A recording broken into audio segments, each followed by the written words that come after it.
Hey, what's up? This is Gary A. Swaby, and you're now listening to or watching the Powercast. And today we will be recapping Power Book 4 Force, and it's episode 6, I believe. Yep.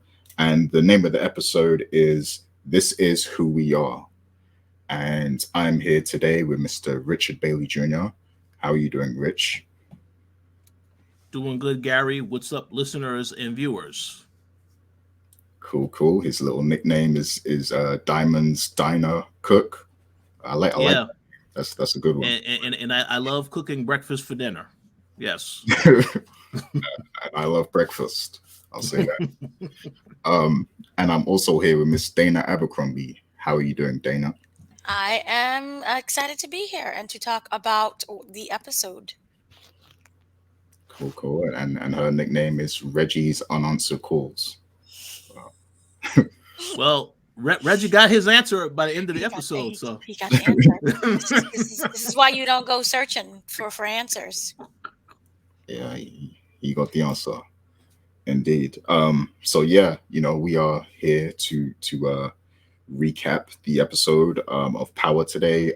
So the way this works is we go around the panel here and we each give our takeaways from the episode, like some of the things that stood out to us personally.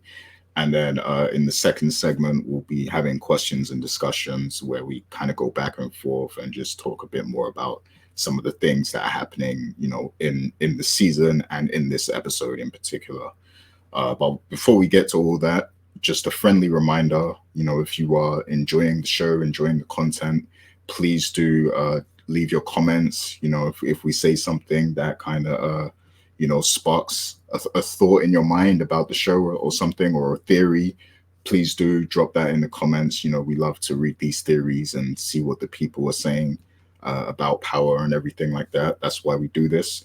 But please also consider liking the video too. It doesn't cost anything, and that's a good way to support us and ensure that we continue to get to do this podcast. It shows that you guys like this content and that we need to do more of it. So please do hit the like button too. And also consider subscribing to the channel. We have a lot of content. There are like Marches. We were just talking about this before we went live, but March has a lot of shows. Like there's a lot of like shows coming out. So we're definitely considering covering more shows that you all might like. So please check out the channel, consider subscribing, and just engage with the content. If you enjoy it. But yeah, friendly reminder there. We're going to get straight to our takeaway segment now. And this week it's my turn to go first. So here I go.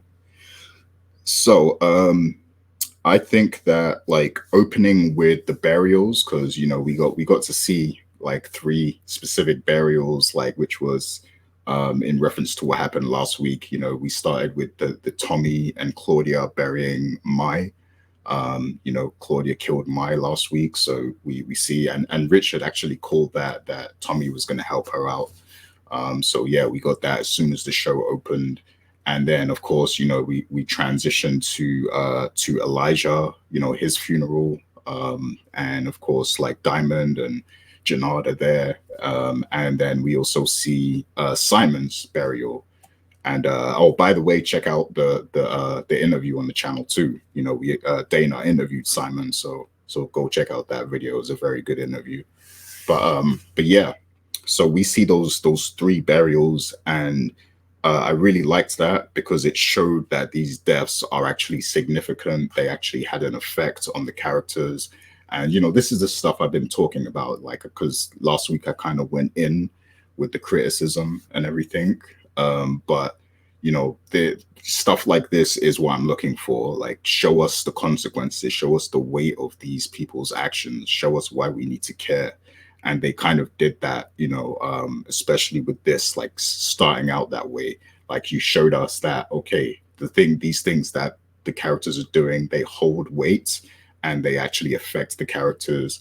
And these characters do have emotions. Like they're not just selling drugs and shooting people and without any emotion or anything. Like there's actually consequences and they actually feel something about what they're doing. So I liked that they started with that because, you know, it just shows that, you know, because a lot of sometimes a lot of these shows, like, they'll have a lot of death, a lot of murders, and we never see any consequences of it. Like, it's just, you know, it's just a TV thing that happens sometimes. Like, it means nothing. People dying and it means nothing. But, you know, this just goes to show that it does mean something. And I like that. So I think that was a great way to start.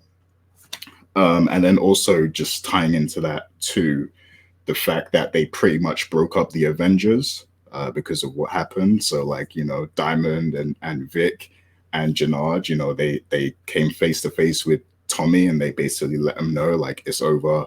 You know, we're not doing this no more. It got too crazy. You know, the Serbs are after us and everything. Like, so yeah, they dismantled the Avengers. You know, it wasn't no civil war or nothing like that, but yeah, they just calmly kind of dismantled the crew, and I think that was true. I think that was cool because it showed that you know, that it showed again that there are consequences to your actions, and of course Tommy is the one that kind of spearheaded this whole thing, and he made things get real dangerous for everyone, like, to the point that both CBI and the Flynns have lost someone in this war. So I think that was good to see.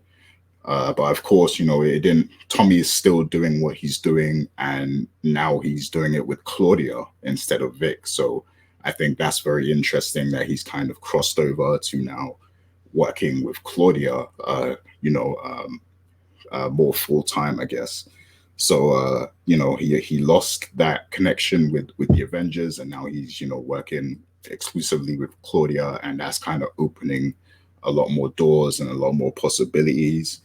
And I have something more to say about Claudia, but I'll hold off for now. But yeah, it was just, that was cool to see. So real quick before I get to, you know, Claudia, I found it interesting that they decided to use the whole locker box thing, because it's like the grown up version of what they're doing in book 2 Ghost, like with a course correct. It's like the adult version of it. Like yeah, it's just real weird that they decided specifically to do that with the locker boxes. Like, it's exactly the same as like the other power, like, you know, just a grown up version, like outside of the campus. But yeah, like, is that the only, like, surely there's going to be other methods that they're selling this drug? Because I mean, I guess it is like a real, I guess because it's a new drug that they're kind of debuting, they kind of have to keep the clientele small. So I guess it makes sense in that regard. But I think once this new drug has legs, it's going to blow up, and I think this locker box thing won't really work as well. Because, you know, there'll be too many people trying to get in and out of, you know, these locker boxes. So I think they'll have to figure out a way to scale that business model if that's the way they're going. But yeah, I just found it interesting that they're basically, you know, doing the same kind of idea that they are in book 2. But yeah, and then also, like, real quick, like, because Tommy was wearing that suit, like, why did it look like he got into a fight with Wolverine or something with that suit? Like, because he had like slices like in his shoulder, like why was it? I don't know. It was a weird suit, like. But yeah, that was funny. So then we have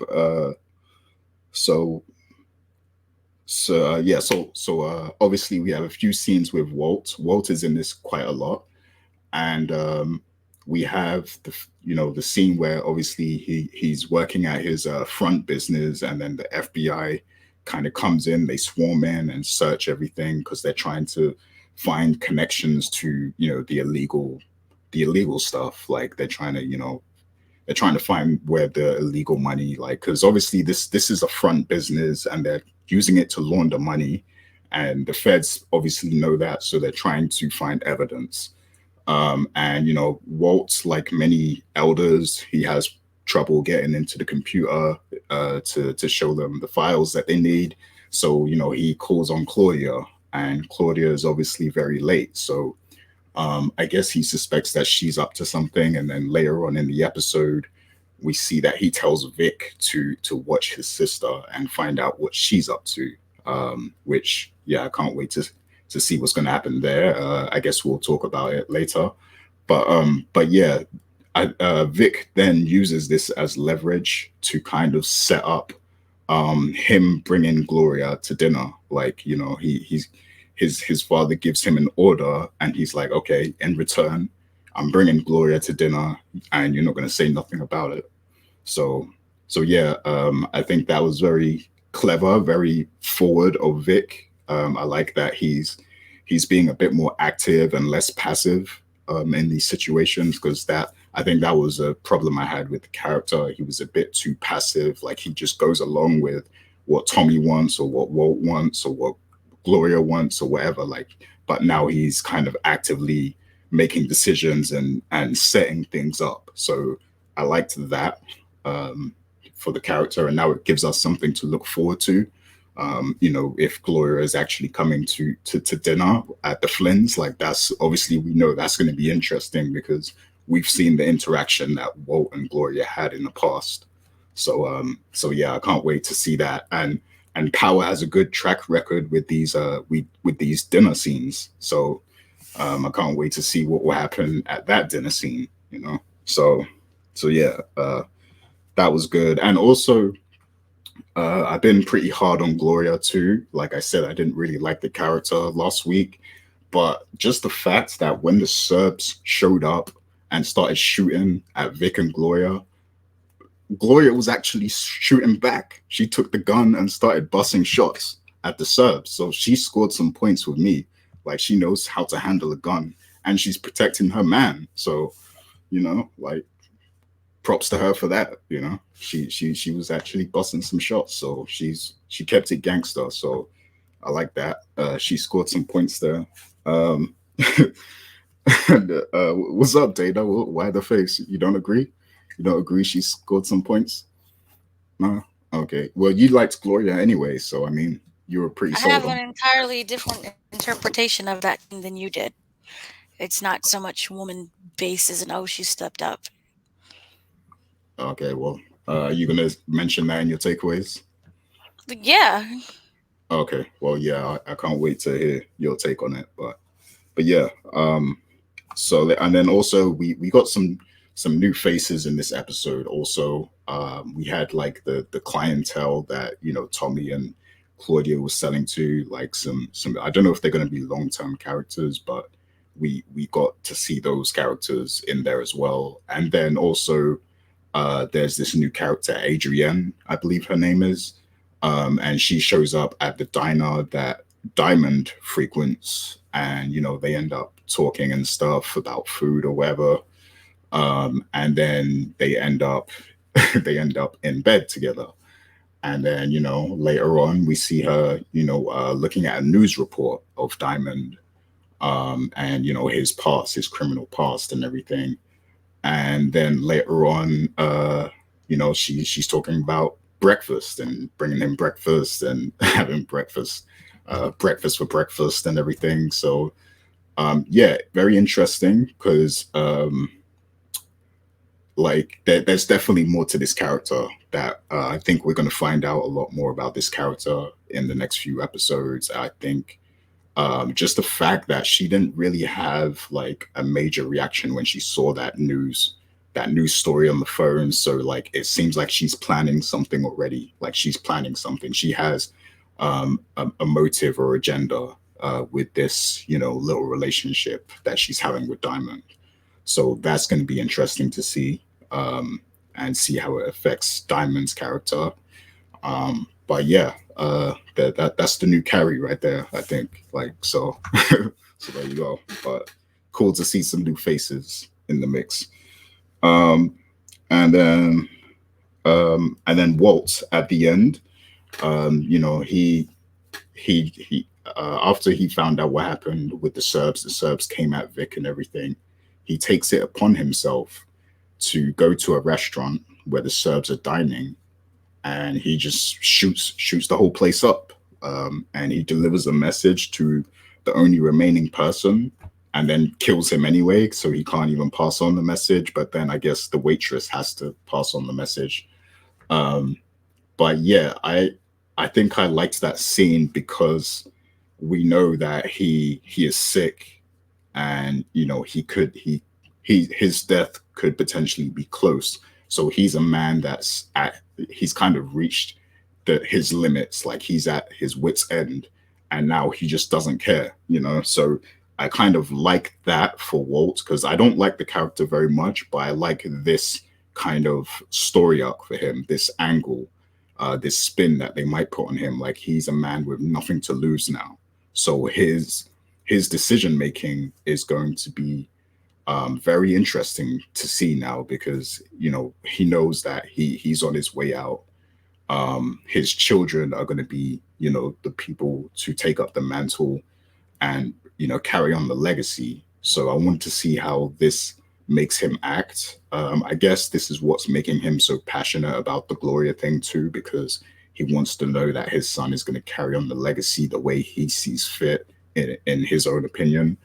But yeah, just seeing him start, like, fire up this Serb war even more, because the fact that he shot up those men, it means the Flynns have to now be all in on this war. Like, the Serbs are going to come back at them. So he has essentially started, he's reignited this war. And now the Flynn family is going to be forced to be all in, and everybody is going to be at risk. So I can't wait to see how they manage that. I can't wait to see how Paulie reacts to that. His number two, his right hand man. I can't wait to see how he reacts to that. I can't wait to see how Tommy and Vic and everyone else reacts to what Walt did at the end. So yeah, great spin. And then just final thoughts. I think this episode was a lot better than the last episode for me personally.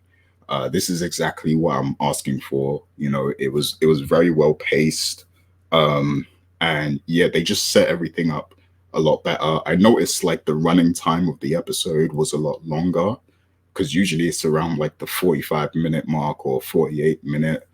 This one was actually like 50 something. It's 50 something minutes long. So those extra minutes make a big difference to the pacing, because they can do more, and they can set things up better, and it feels less rushed, and less squished together, I think. So it made a big difference, and I really liked this episode. I enjoyed it. So those are my takeaways.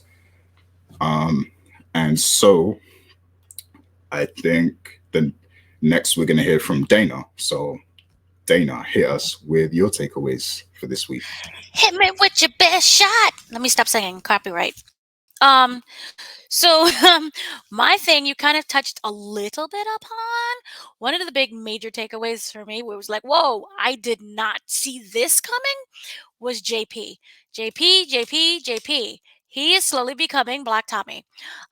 This is his origin story, where we're basically, he right now is, to me, the most relatable of all the characters. He is an average man, and he's just trying to live his average life, and the situations that he's in, he gets into debt. And he talked about this. He had a conversation with him and Tommy, and I really like their scenes together. I like they're just very, we have all of these things that's happening with shootouts and the Serbs, and there's drugs, but when they come together, they just sit down and they talk, and it's a nice balance that they have. But that's going to change now. But they had a conversation about, why are you so in debt, what happened in your life, and everything he said was very relatable. It was marriage, it was the divorce, medical bills, he's trying to have the bar situation, his career. You're not making a lot of money being a musician, like you think you would. So it's just the average everyday things that accumulate and cost money. And at the very end, when he found out, well, I always thought he had an inkling, but he really didn't know. But when he found out what Tommy really does, and when he says, "Yep, I'm a drug dealer," and one of his reactions was like, "I'm tired of being broke." I felt that. So for me, that is the most relatable storyline relatable character ever. I'm tired of being broke. So yay for that one. It's going to be very interesting how they end up going into business. I know Tommy does not really want him in there, but I don't see him saying no. And with this whole situation now that's going to happen with the Serbs and even with their little side business, they're going to need some more people. And we're going to just have to see how he comes into play. I hope they don't kill him because remember, they love to kill off characters we tend to care about. And right now, I really do care about JP. But this also does go against Courtney Kemp saying that around episode 9 or 10, there's always an innocent that dies. Maybe because now he's involved, he's not an innocent. So maybe he actually does live. I don't know. Or because he doesn't know anything about the game, he dies. It made me really sad. Also, to kind of piggyback what Gary said, the opening with the funerals, I loved how they did that. It's to show, these people's lives, the consequences of their actions, and it also to show that they had people that cared about them. These weren't throwaway characters. Simon, like I do have almost a 45-minute interview with the actor who plays Simon. Really interesting. One of the things that he pointed out was that yes, he's dead, but we will see the consequences of his death. We will see the ripple effects of him dying, and we kind of saw that with Victor. Victor, he was very heartbroken at what happened. What I thought was going to be a nice tender moment between him and Walter was, sometimes I think it's a boy needs a father's shoulder, which was said. I love that line, by the way.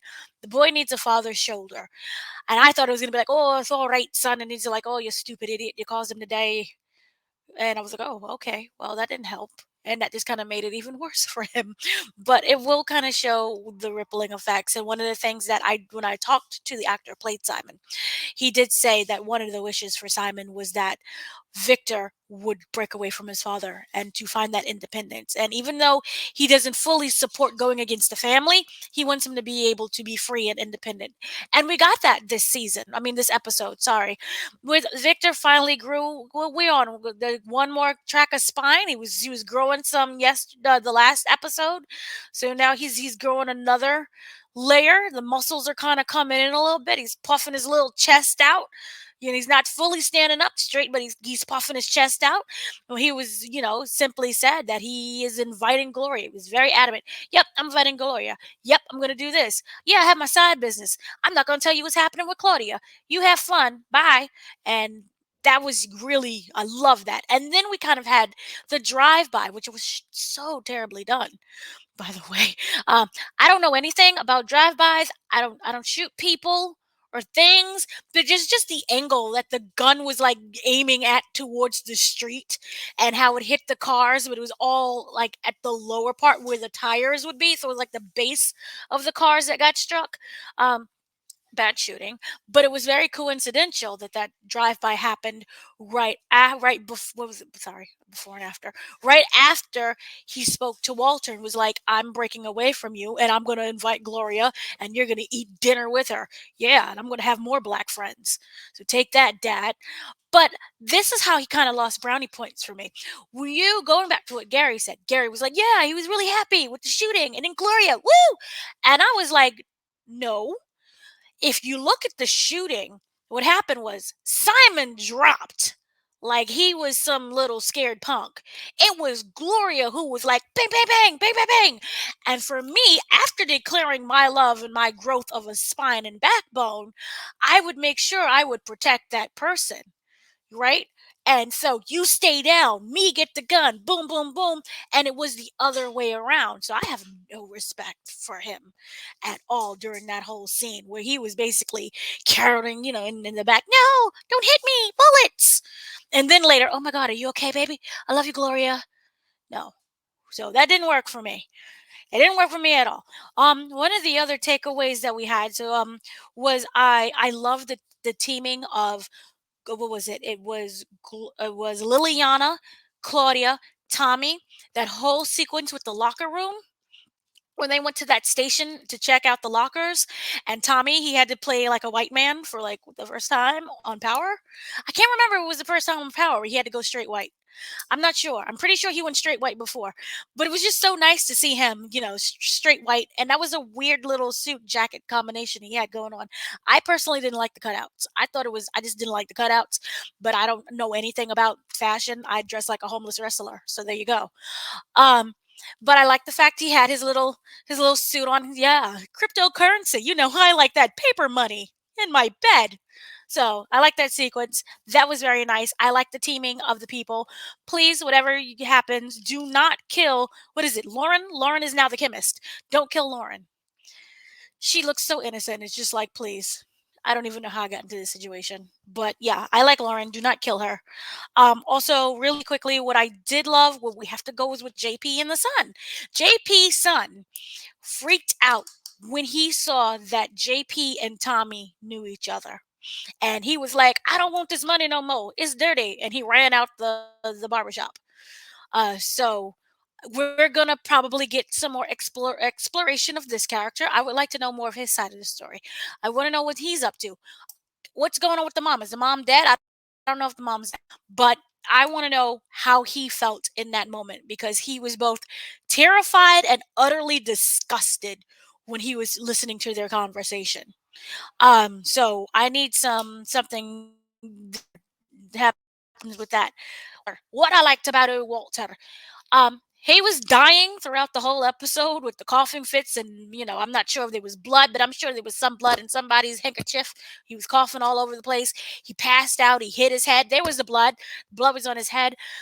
But at the end of the day, this man was like, my children are stupid, and I'm gonna go and prove to them what a man does. And he went to the Serbs after Victor told him that he was shot up by the Serbs, but he did not give the full explanation of everything. And he was like, what? No one does that to me, family. That's going to be something I handle. And he handled it. He handled it he handled it how Victor should have handled that whole drive-by situation. He walked right in there. I don't know how they let him in there, but he walked right in there and he shot everyone dead and he let the waitress go. I was like praying for the waitress because she's like, I just want my tip. I thought that was a really great sequence, and the fact that we now have a full-on war with the Serbs, everyone's going to have to be teaming. I wonder what Walter is going to do. Is he going to say, I'm going to take care of it all by myself, just me and my family? Or is he going to be like, black or us, let's call for some CBI backup since you're already friends with them? Either way, I'm looking forward to that dinner scene because Power has a really great track record of giving us good dinner. We have good dinner, we have good food, we have good conversation, and we have good fights. So I'm waiting for that. I hope that happens next week. I thought it would happen today. I thought everyone would kind of sit down and Gloria would walk through the door at the end of this episode, but we didn't get that. We got Victor acting like a punk and scared, and then Claudia having to kill somebody. And also, speaking of Claudia, I like the teaming of Claudia and Tommy just burying bodies randomly throughout the episode. I like that. They did a very good job with that. And kind of lastly, because I think I talk way too much, I really appreciated the FBI looks like fools. They are complete fools with this whole episode, but it also showed the importance of Claudia, and it also showed Walter's ego and how he is not able to let that go. The whole weird situation of them just busting in through the business, the dialysis. I didn't know he ran a dialysis business. Um, an office. I don't know how that works. Office company. I didn't know that he had that. And at first, I freaked out and thought he was on dialysis, and that's how I thought the whole family would know that he was having some trouble. But he runs the dialysis business, and the FBI just kind of storming in. Show me your papers. It was, really interesting, and they did a great job with detention because he could not remember the password. And I don't know if he was BSing until Claudia was there, or he genuinely could not remember the password because of whatever, when you get old, you forget things. I don't remember what I did yesterday. But the point is, I liked how they showed how much Walter still needs Claudia. He has all his big mouth. Sorry, he has all this big mouth, rightfully so. He does back it up at the very end of what he is able and capable of doing. But when it came to running the computer technology. He just basically didn't know what was going on. And Claudia had to step in. And still, because Walter in his gosh darn ego can't just say thank you, he basically chewed out Claudia and saying, oh, it's your fault you wasn't here in the first place. And this is why I can't keep you close and you can't run anything because you're not here. Okay, you kind of contradicted to yourself, but okay. Um, so overall, I think that this was a very good episode. Things actually happened. I know we did a lot of setting up for last episode, but things actually happened. And then we also have the inclusion of the crime reporter whose name I can't remember at this very moment. We have the inclusion of the crime reporter, and I want to know what is going on with that because I didn't see a crime reporter, coming into play at this. I thought we was going to solely focus on the police investigation, and so this is when I wonder if the police investigation with the whole FBI situation is going to correlate with the crime reporter. And they're going to start relying on each other. We everyone has their sources. We all have a source in something. We work in media. Somebody's the source. Either it's Pookie down the street or the roach that keeps following you. You're going to have a source. So I wonder how she's going to come into play with this. And the fact that they kept showing us her phone. 15 years he was in prison.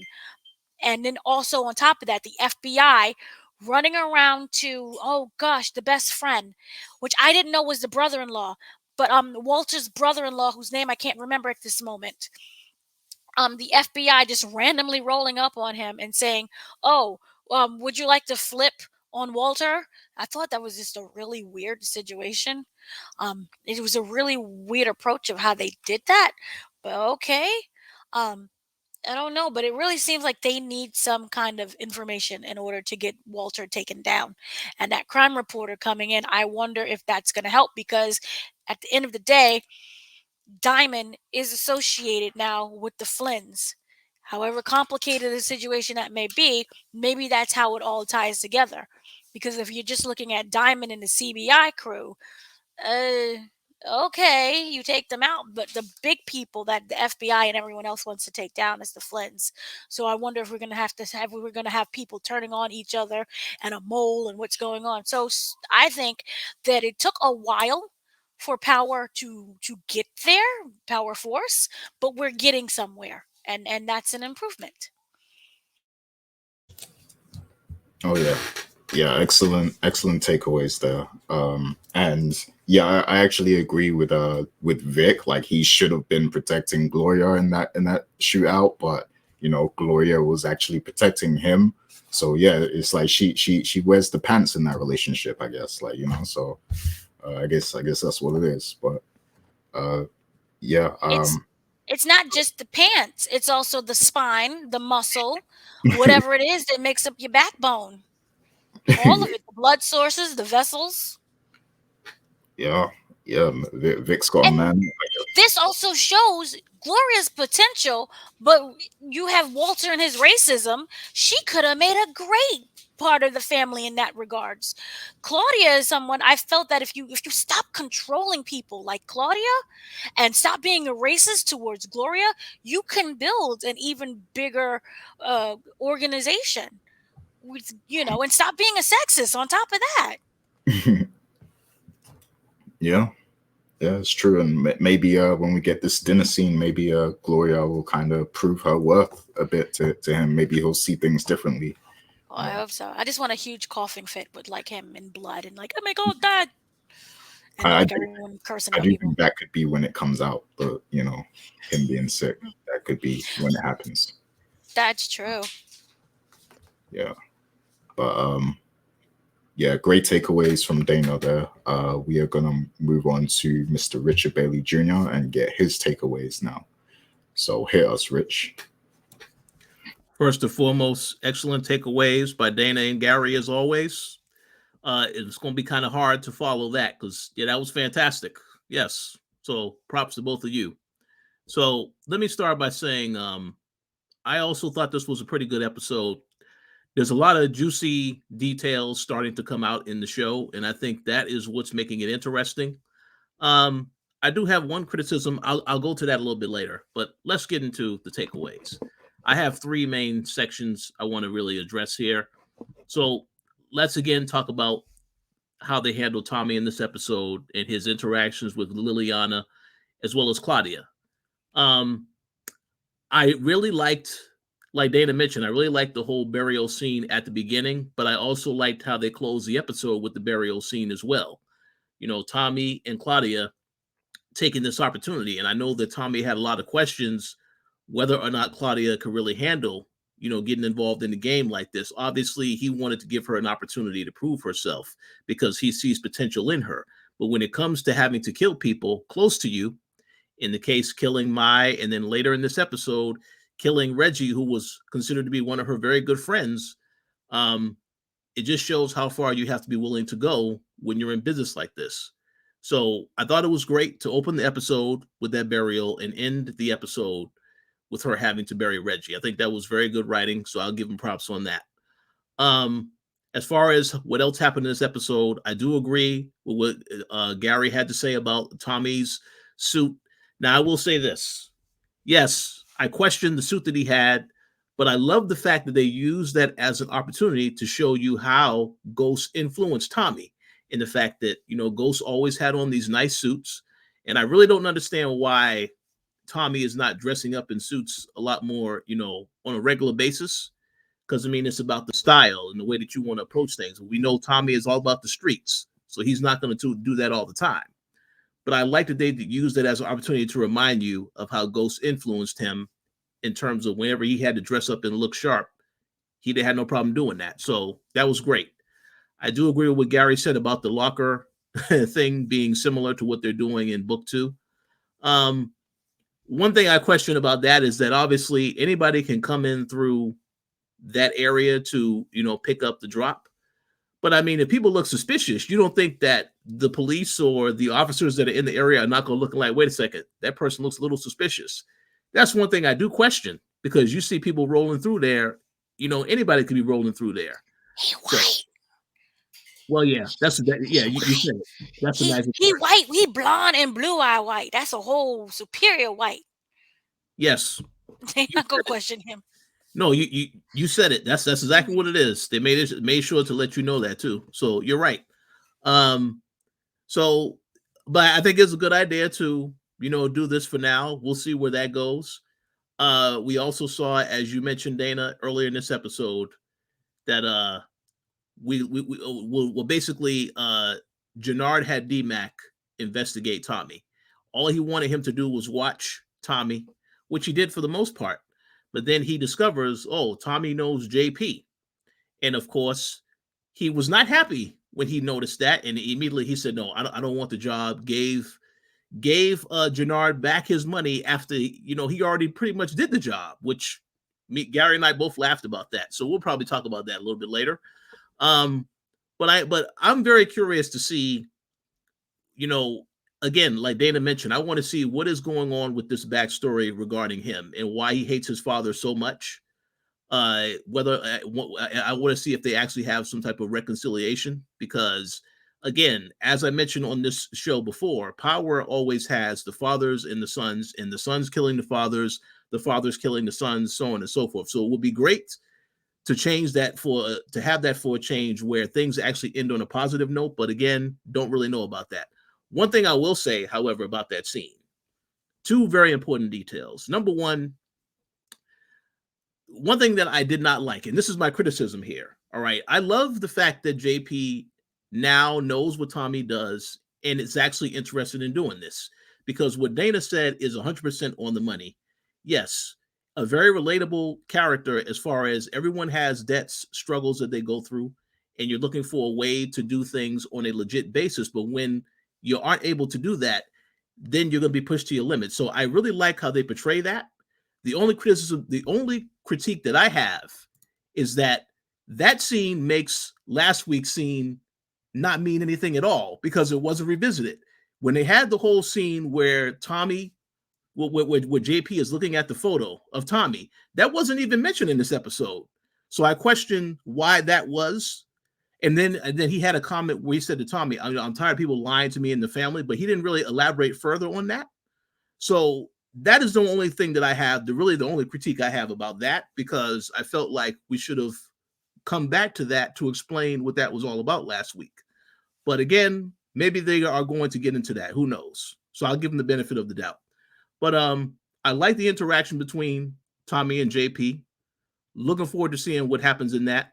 But the other thing I wanted to also mention in regards to DMACC, since now he did not go through with the plan, and then you saw he went back to Jannard and gave him the money, now I'm about 100% certain that Jannard is going to get his hot-headed friend to do what DMACC did not do. And we already know that the last time that DMACC and his friend went to try to mess up the bar, you know how he was hesitant to do that because he knows that his father is there, and then he saw that his father actually came out and was ready to fight him. So now I know that hot-headed friend, because that guy obviously is a loose cannon, he's going to definitely take it upon himself to prove himself, and that's going to cause an issue between DMACC and him. So stay tuned for that, because I really think that's going to be coming next as what's the next step in all of this. So stay tuned for that. So that's it for Tommy. The other two takeaways have to do with the Flynn family and CBI. So let's get into the Flynn family in this episode. As you both mentioned, they had the funeral of Simon, and I'm going to remind everybody to once again check out Dana's interview with the actor that played Simon, the actor and director. It's a very good interview. You'll learn a lot in that interview, and I was also surprised to hear that actor was up for a role in the original Power, but he didn't get it. So, but it's a very good interview. Check it out for sure. But basically, he did mention, what we did find out in this episode is that Simon, yes, this is Vic's childhood friend. So we definitely expected the character to have some type of reaction to him getting killed. Again, they all knew what they were doing when they went into all of this. So you understand there's going to be casualties because it's a very dangerous situation. But again, glad that we got to see a little reaction to that. And I also will say this, I did predict last week that Walter was going to be cold to his son about what happened to Simon, even though he didn't fully know what all happened until the very end of the episode, but he knew that Vic was involved in getting him killed. So that was great to see that, because it was consistent with what I expected. As for Walter himself in this episode, he did have a scene. They didn't show the scene where he had a bad fall. You just had the scene of where you see that he was unconscious and that Paulie found him. And Paulie was telling him that he didn't really feel comfortable with him really doing too many things, and then him not telling him what's really going on with his health. That is a very key and important scene there, because as we see later in this episode, as you both alluded to, where, Walter decides to go out and, because his son got shot at, he decides to go out and basically take out some of these Serbs. But it's very important because Paulie doesn't know this yet. And Paulie, when the police questioned Paulie about would he flip, I will say this, I expected them to have his son in their custody at that particular time, because we already know that Paulie's son is his weakness. He doesn't want to see nothing bad happen to his kid. So I think that they're going to definitely use that tactic next week. I'm surprised they didn't use it this week, because normally that's exactly what a police officer would do. But again, they'll probably take that approach next week. But Paulie, knowing that Walter is unstable and obviously lying about his condition, that's going to basically make him feel uneasy, and he may have to open up to the police about some stuff, especially if they have his son in custody, or they're threatening to basically do something with his son, lock up his son or whatever. So we'll see what happens with that. But the Flynn dynamic in this episode, very interesting, because everybody is lying. Walter is obviously lying about his health because he hasn't told Claudia about it. Claudia is lying to Vic because they had a scene where Vic basically tells Claudia, "Hey, I want to get in on this thing that you tried to get me in before." And she tells him, "Oh no, that's over. The time time is over." Obviously, we know that Claudia is still doing the drug thing. So the fact that she would lie to her brother, very interesting. And then also Vic is lying to her about what's really going on with their father. So there's quite a bit of lying going around. And we know, as you both alluded to, that Walter did tell Vic at the end of this episode, "I want you to investigate your sister, find out what's going on with her." So a lot of stuff is going to start to come out in the next couple of episodes. Everybody's going to learn. And as you both said, I would love for us to have a dinner scene where a lot of stuff is revealed, including Walter's sickness. because we all have our thoughts as to what it could be, whether it's cancer or whatever. They didn't ever say what the sickness is yet, but we'll get a lot of those answers, I feel, very, very soon, if not next week, shortly thereafter. But I will say this, 2 other quick things I want to mention about the Flynn family. In regards to Vic and Gloria, I agree 100% with what Dana said. Vic, yes, he has improved in these couple of episodes, but in that little scene, definitely lost a lot of points from me, because he definitely should be making a better effort to protect her when he is the one that caused all of this, because he got involved in what Tommy was doing. So very interesting. I will say, however, I'm very surprised that Gloria is such a good shot. Looked like a natural shooting the gun. She didn't shoot anybody, but looked like she can handle herself with a gun. So yeah, and I'm pretty sure if he told his father that, his father would feel a lot differently about her. At least like, oh, you try to protect my son. And I would have loved to have seen a scene where he said, well, you tried to protect me, son. So I guess I have to show you some respect. But we're not going to get that. No, it'd be like, oh, well, she sent the blacks after him anyway, so that's why she knew what she was doing. There you go. That's it. That's exactly what it would have been. You're right, 100%. So we'll see what happens with that. And as for what else I was going to say about this episode with the Flynns, this episode definitely was, they're trying to further harden the Claudia character, because the last episode, I was surprised at the end of that episode. First and foremost, they made her look a lot more menacing because she had the glasses on. I'm like, oh, so now I guess she's supposed to be a threat. Then she kills Mai at the end of the episode. I said, oh, interesting. Then in this episode, her very good friend Reggie, who just kept calling, I don't know what's wrong with this guy calling so much, he gets taken out. So they're trying to harden the character to prove that she definitely she wants to be involved in this game. She has to, all aspects of her have to grow. So I understand that. I'm very curious to see, though, what Gary's question is going to be later about the character, though, because I just want to know what that question is about. But we'll see what happens with that character. And finally, the final takeaway section here with CBI, of course, rest in peace to Elijah, a.k.a. Jeremiah. Yes, glad that they showed respects to him. Of course, they still did not show respect to Little Dirk because his name is still not credited in the song for Power, but it is what it is. But yes, the whole thing about this thing is really about what's going on with Diamond's character now. The crime reporter that, she loves, breakfast for dinner. And, they brought her in there. Now, I know that obviously there's going to be a lot of theories as to what this character is, what they're all about. I think that Dana hit it on the head when she said that she could be connected to the police. I personally think that because of the interaction that Seamus, that other cop, had with Diamond in the previous episode, and that he was always trying to get close to Diamond, but then Diamond brought up, hey, wait a minute. So I know that you actually been taking money from the Flynns. I said, oh, really? Interesting. He was so surprised. I would not be surprised if he played a role in getting that reporter to get close to Diamond so they can get more information about what he's actually doing. So we'll see how that pans out. But I'm pretty sure that we know she has ulterior motives. Whatever they are, we don't know yet. Yes, she was looking at the same news clippings that Tommy was looking at on Diamond. So I'm very curious to see where that goes. I will say, however, that because you saw that the Serbs orchestrated this attack on Vic, I was wondering to myself, well, what are they going to do about CBI? And I would have thought that maybe they could have played a role in also working with this woman, but I don't think that's connected. This obviously, I think, has to do with Seamus, the cop, and his interaction with Diamond. So I look forward to seeing what happens.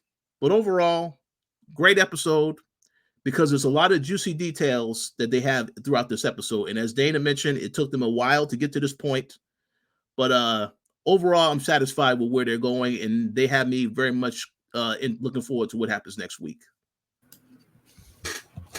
Excellent takeaways, and you just made a great point there. This new character, Adrienne, she could definitely be connected to the crooked cop guy that's been kind of following Diamond and Vic. Because based on their last interaction, like Diamond and the cop, yeah, he it didn't go his way because now Diamond knows what he's been up to. So maybe he wants some separation from the situation. So he sent the reporter after him. So that would make sense. So that's a good. And one quick thing I will mention, but to respond to that is one thing that we do know about these shows is that whenever you do something bad, because this is what's happening in Snowfall now. When you do something bad, eventually it catches up to you. They made a big deal about when he had that conversation with Seamus about talking about they had a really bad drug deal, a bad batch of drugs that he was involved with back in 2006. And Seamus mentions about the fact that one of his relatives will never be the same because of what happened with that incident.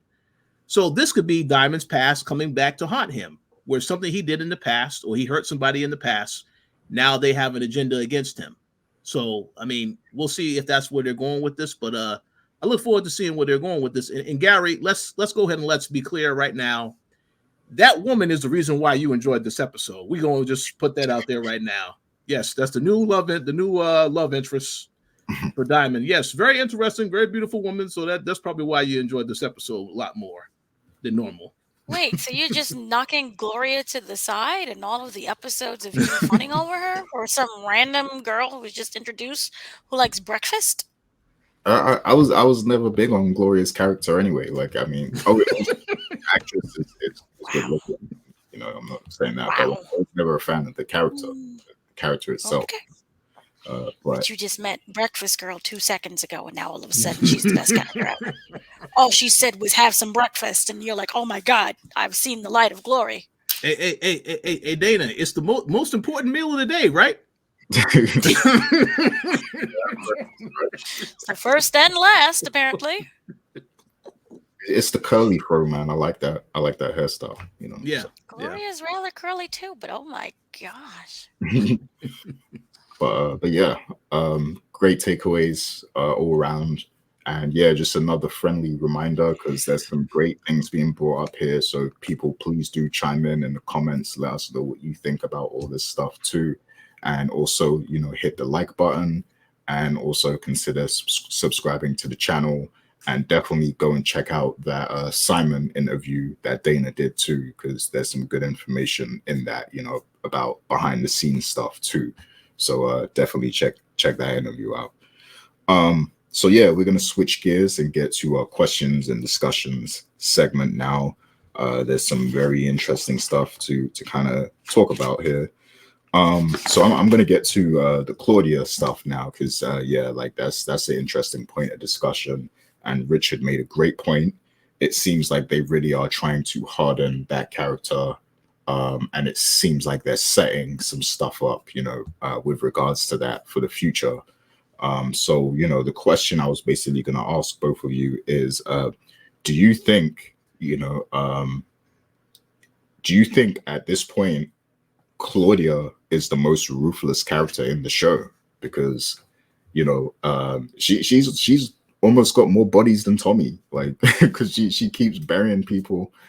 But basically the reason I'm asking this question is because she seemed like she won't let nothing get in her way. She won't let nothing stop her. And of course, Tommy is like that too, but he's the main character. He's the reason why we're here. But there's also Claudia, and it's like she is in a position where she wants to prove herself. Like, she's been trying to prove herself from the moment we saw her, from the moment the character was introduced. Like, she's trying to show her father that she can run things, she can take over, she can carry on the legacy. And of course, we're seeing that Vic doesn't quite cut it. He can be very passive, and he's not active enough. He doesn't, like, even in the Glorious situation we was talking about, he doesn't show that initiative all the time to kind of be a leader.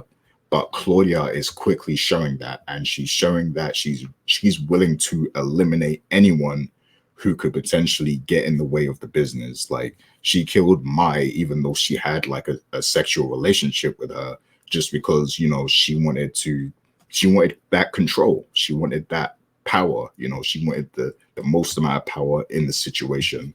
And of course, she's aligned herself with Tommy, who I guess they see a lot of similarities in each other.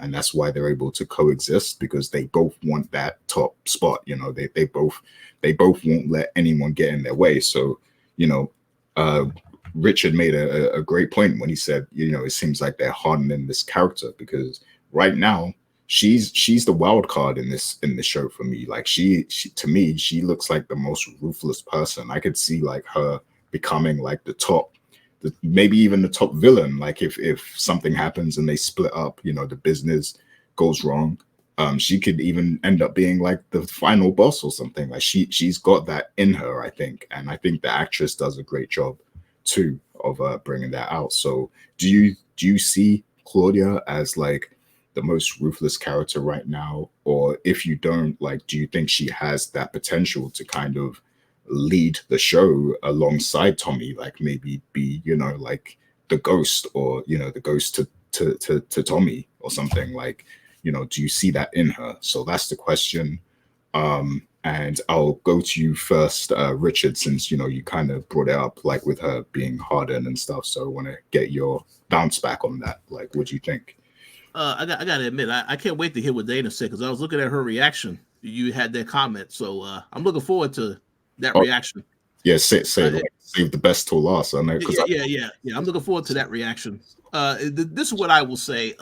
This is Tommy's show, so I think for a lot of fans, he's going to continue to be the most untouchable character on the show, because you saw how he easily dispatched of people throughout the last several episodes. Of course, he did not take out Merkovich yet. So, but yes, they are building this character, and we saw it from the very beginning, because remember the 2 times that she pulled over Tommy. You know, she rolled up on Tommy and made him stop so that she can say something to him. So yeah, they have been building this character for a reason. But I also think this goes hand in hand with her storyline, so it makes sense, because again, because of how her father treats her, and does not really, you just want her just run the books. That's it, just run the books, instead of giving her an opportunity to prove that she can actually be a legit businesswoman. So I think it matches well with the storyline. Do I think that she will end up becoming the final boss, as you say? I'm not 100% sure about that, because it really depends on what happens. And we do know that that there is now a second season coming. We'll probably talk about that later. But because of this, I think it's going to still take some time. You saw that she was able to kill somebody if she needed to kill somebody. Now she's getting deep into this drug game, but she still needs Tommy. And Tommy's playing a very big role, because not only is he just disposing of bodies, he's the one that's actually doing all these deals with the actual people. So I can't yet say that she is legitimately like the main villain of the show quite yet. Can she get there? Yes, it depends on the writing.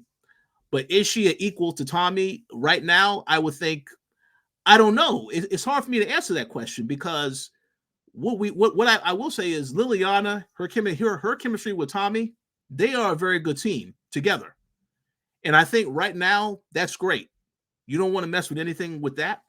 But when you bring Claudia into the mix, it has you questioning what's going to happen with that relationship, because again, Tommy made sure that he spoke up for her in this episode to convince Claudia that Liliana needs to be a part of this as well. But we know that, you know, if for the character to really be ruthless, Claudia, I mean, she would have to, I think, also be willing to eventually take out Liliana, because she is the whole one that said in the very beginning when she did the deal with Tommy, this is just you and me. No one else is getting in on any of this. So I kind of feel like, depending on how they treat the character over the next several episodes and going into next season, maybe it's potential for her to be have a much more important role on the show, which she will have. But I think this is still Tommy's show, so it's hard for me to look at anyone else that's going to be a major threat against him. It can definitely happen. I'm not saying that it won't happen, but I just need to see more from her to really for it to get to that point, I think. But I want to hear what Dana has to say. Yeah, I respect that. But yeah, go ahead, Dana. Let us know what you think.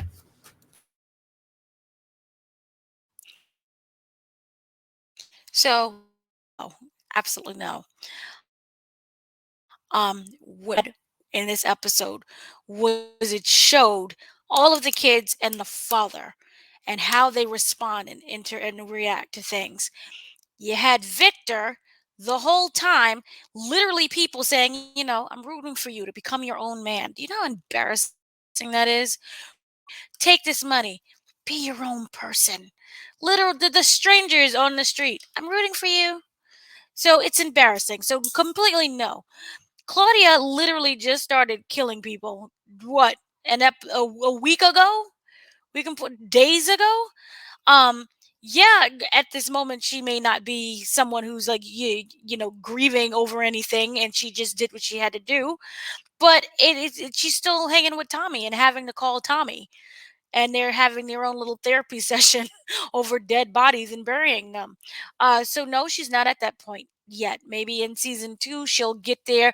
But when you start relying on your own, then you can maybe start talking.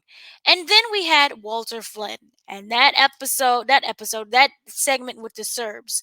How they did that kind of like that tracking shot that was similar to either what they did in The Godfather or Casino or one of those Martin Scorsese movies where they had him come in and his hand was like right behind his back and he was all, doom, doom, doom, I know what I'm going to do. And like without any kind of big words, he was no monologuing. He's a pum to pum and like, oh, I'm gonna leave you alive. Maybe not. She'll tell it. Boom. That whole thing.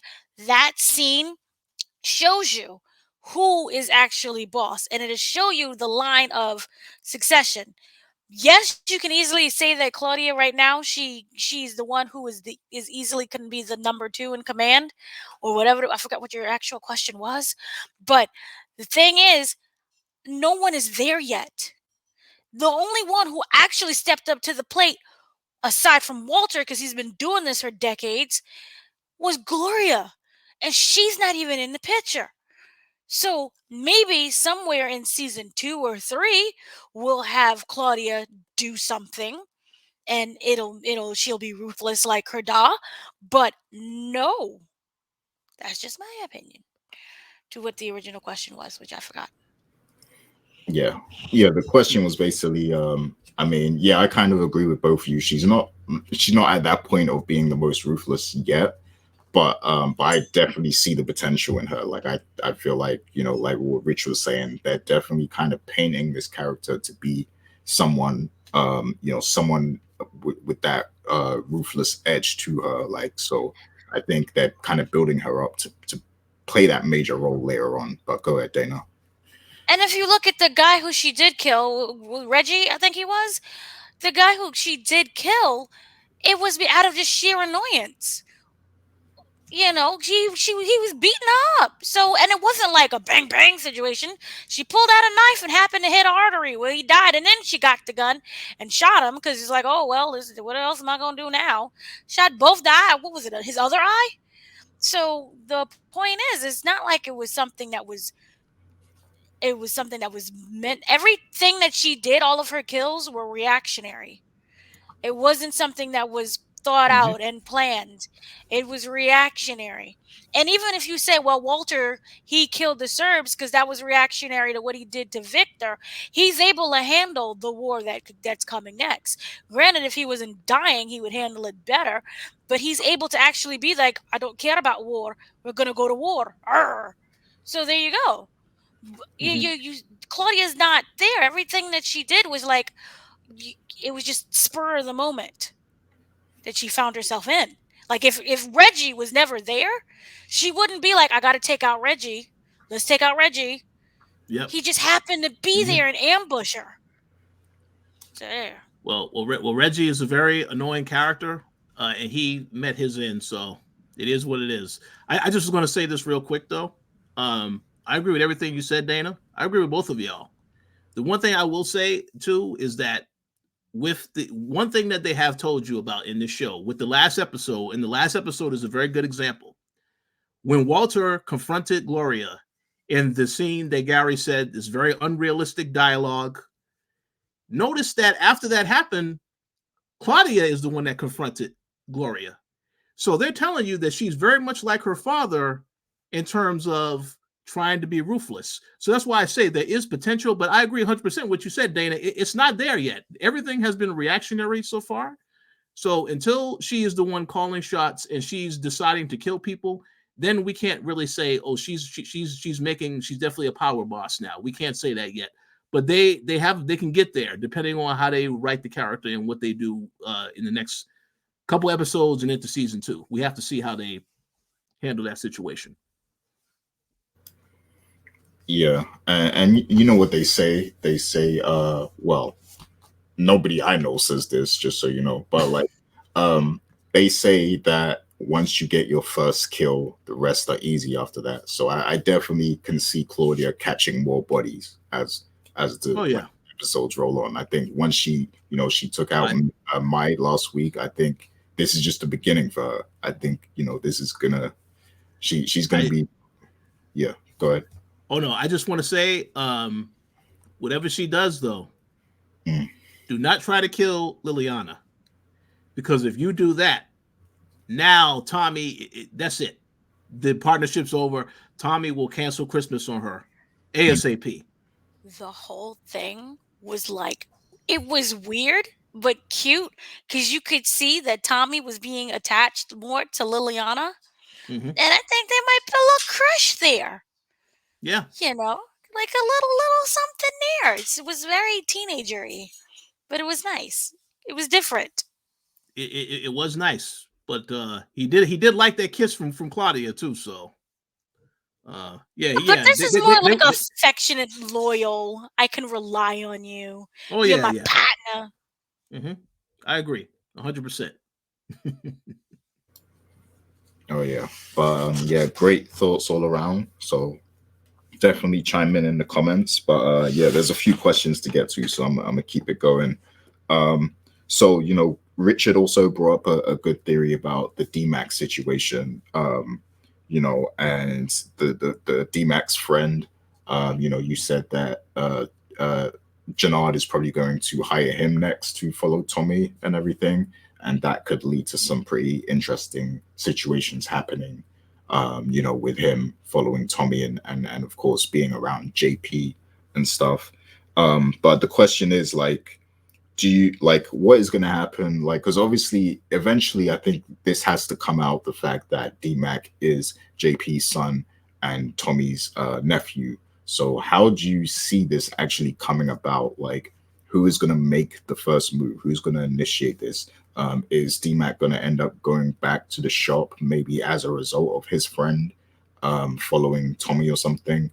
And then is DMACC going to come out and say something to his father or Tommy maybe?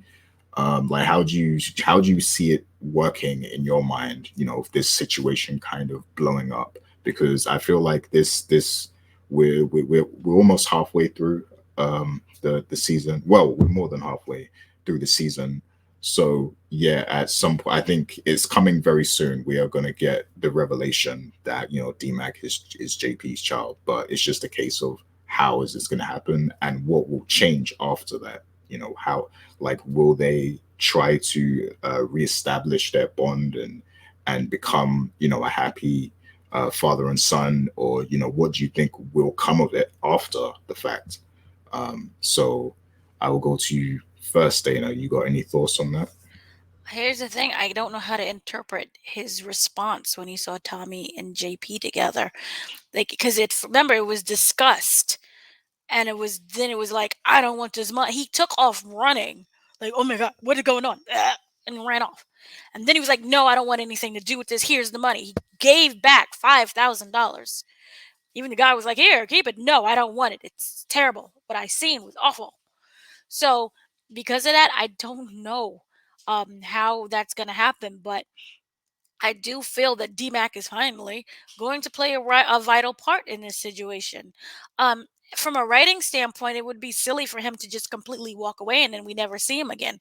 You establish this whole thing with him being the son, but he was so turned off or maybe scared of Tommy that he didn't want anything to do with it, or maybe he was scared that the information that he brought back to Samson, whichever Samson Gerard, that it would cause JP actual harm because he knew Tommy.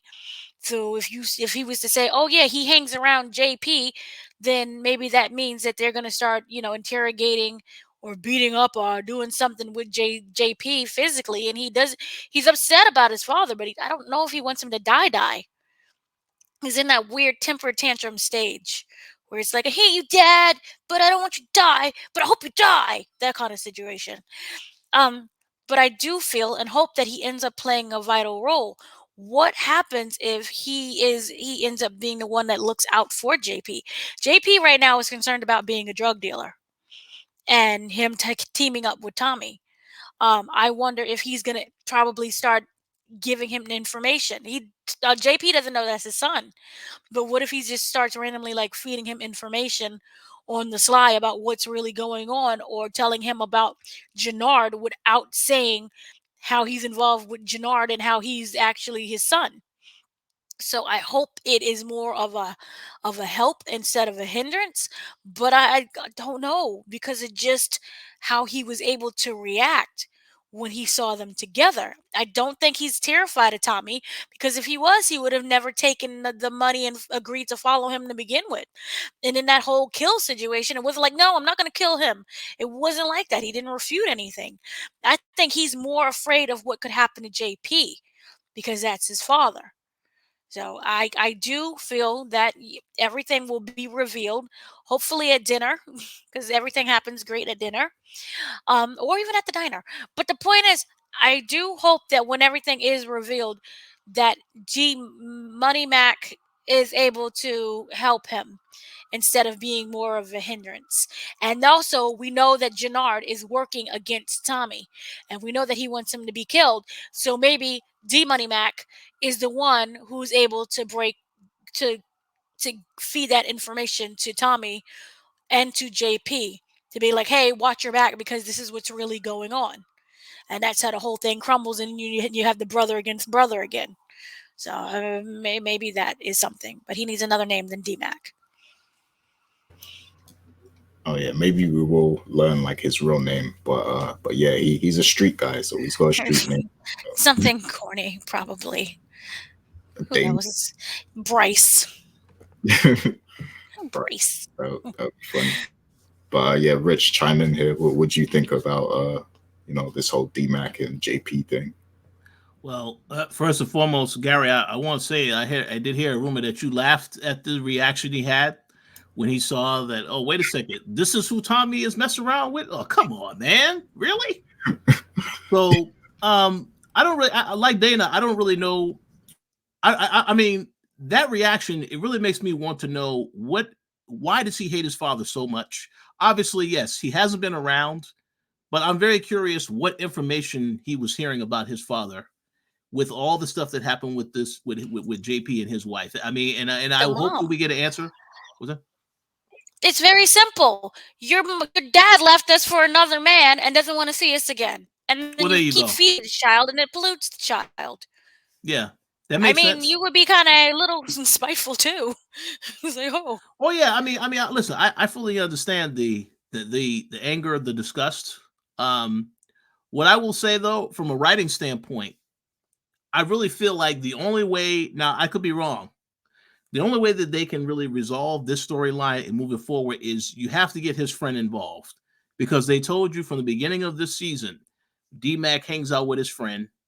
When they tried to hit the shop that one time, and the friend was willing to go in there and do a lot of damage, and DMACC was like, no, he hesitated. In that moment, he stopped. So I kind of feel like the only way to move this story forward, in my opinion, Jannard or either Jannard or his friend continue to move forward.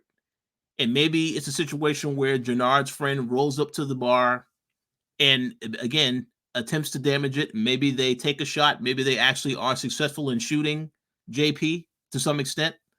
And then all of a sudden, this is when the son comes out the woodworks and tries to basically defend his father. Let's say that JP doesn't get shot, but he finds out that his friend is going to go there to do a hit on him, then he tries to go and basically stop the situation from progressing. But I just feel like the friend is really the key to all of this, because the friend is trying to prove himself. It's the whole thing about how Jannard looked at DMACC in the beginning and said he could be one of my soldiers, one of my leaders.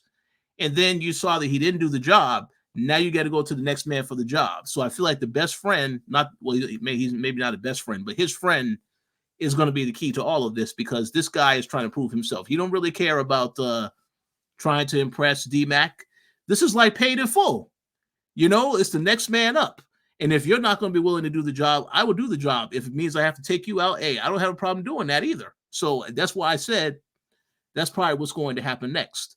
But besides that, once that happens, it is going to come out that, yes, they are father and son, and JP will finally know that that's his son.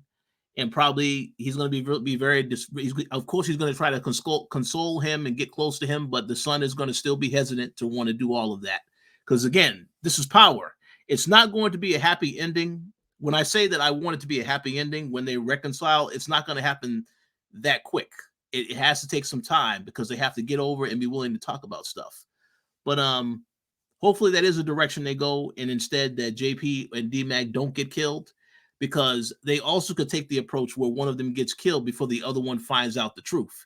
And that would be devastating. But I don't know if they're going to go in that direction. But we have to wait and see.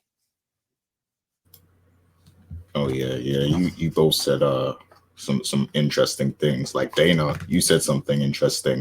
Because obviously when this all does come out and DMACC learns that Tommy is actually his uncle, he might actually tell Tommy what Jenard did in the first place, like that he paid him to follow him. And maybe if it escalates, like Rich said, maybe Jenard will ask his friend to kill Tommy, and maybe he'll find that out too, once all of this stuff comes out.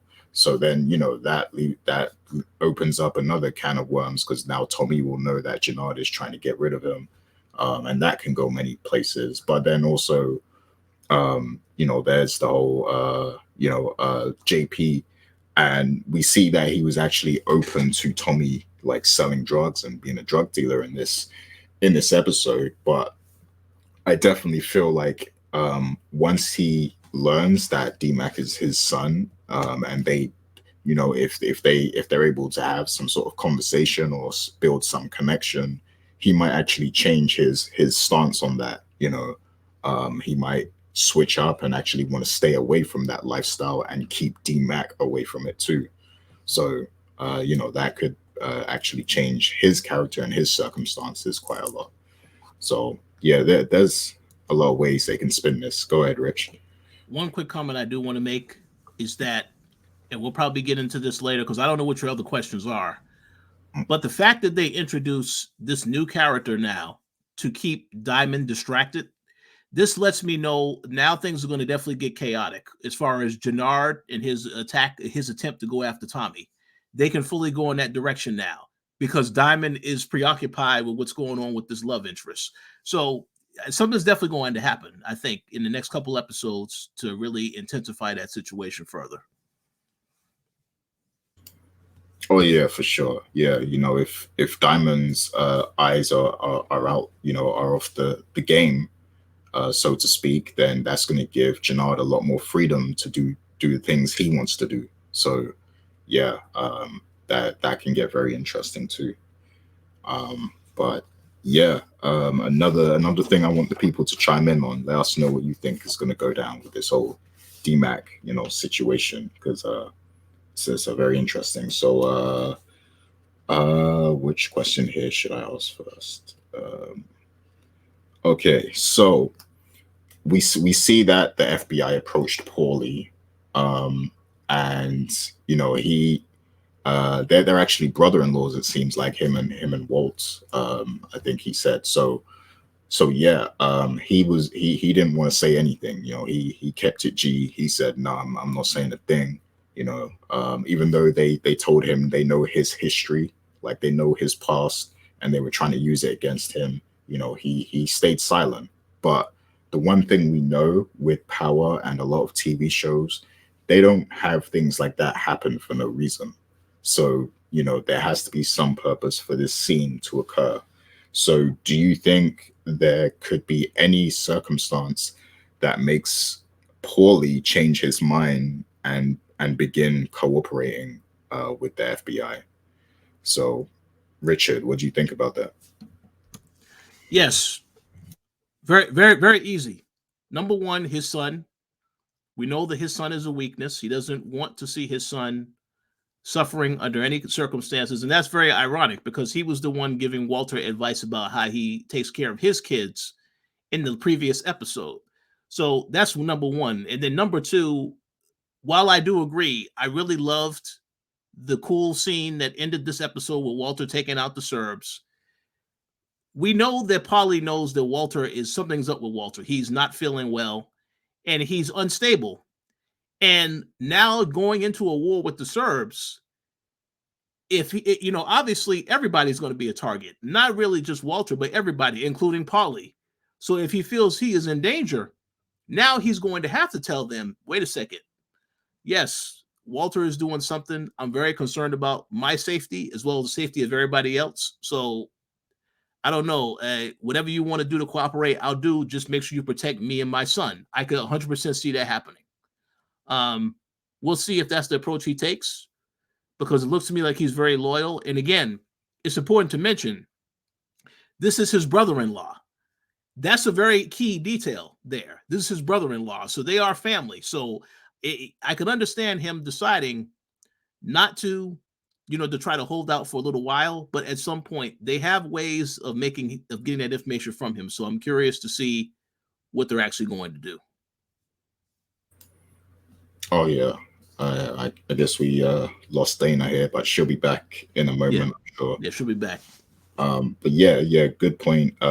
Definitely, yeah, the son is one thing that could make Paulie change his mind. I feel like they need to set that up a bit more though, if that's the case. I'm not sure, how soon they're gonna act on this storyline. But yeah, go ahead. See, I agree with 100% with you saying that they need to set it up, and that's what I thought they were doing because the last time Paulie saw his son, he gave him money. They could have caught his son trying to buy drugs, and that's it.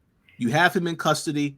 You say, hey, we need some information, and we have your son. That would have ended it right there. So I don't know why they didn't take that approach yet. Maybe they might do that in the next episode. I have no idea. Yeah, that's true. They could have easily did that, in this one. But yeah, so that could be something for sure. But I like the other thing you said about, maybe because of Walt's actions, he might decide to, change up. Now, we do know that the Serbs are very dangerous and that, they're like pests. They just keep coming, like there's always more Serbs. Like even in the original Power, they just kept coming. But so they're not going to stop coming. And that's going to put a lot of pressure on people because I'm sure there's going to be a lot of people who don't want this war. Like they just want to make their money and keep business running as usual. They don't want to go to war. And Paulie could be one of those people. And so he could potentially do something like that to kind of resolve the whole conflict. So yeah, I also like that angle. But just the fact that they are brother-in-laws, it's like, that makes things it adds a whole nother layer to it because it's like, wow, are you gonna sell out your own blood, your own brother-in-law and everything like that? So yeah, it just adds a whole another layer of betrayal if he does go down that path. But Dana, are you good? Is everything okay? Everything is okay now. Sorry, I knocked out the internet or something. Spectrum. Woo! Did you hear the question? wanted can you repeat the question? Yeah, so the question was basically, do you see Paulie switching up in any way and ending up cooperating with the FBI? No. No. What? Why? There's no reason for him to do that. That would become a betrayal of. You see him as a man who is very moralistic. He has morals. Yes, even in the drug game, he has morals, and that is to not betray the Flynn family. That is also his brother-in-law. And what exactly are they going to do? Threaten his son, who's already a drug addict, with what, jail time? And I'm not saying that he doesn't care about his son and he doesn't want his son to go to jail, but why? Like this overall, If you look at the bigger picture, it doesn't make any sense for him to rat out on Walter. And as they stated when they randomly rolled up on him, like, give us information, was they're tied together. They have 26 years of both doing dirty. So if one goes, they all go. We all know Walter's not going to talk. And it makes no sense for Simon, not Simon, I'm sorry. It makes no sense for the brother in law to talk either. Walter's hanging on, by I don't know, a life thread right now, coughing all over the place, blood spewing anywhere, everywhere, and him falling out and hitting his head. So soon that's not going to be an issue.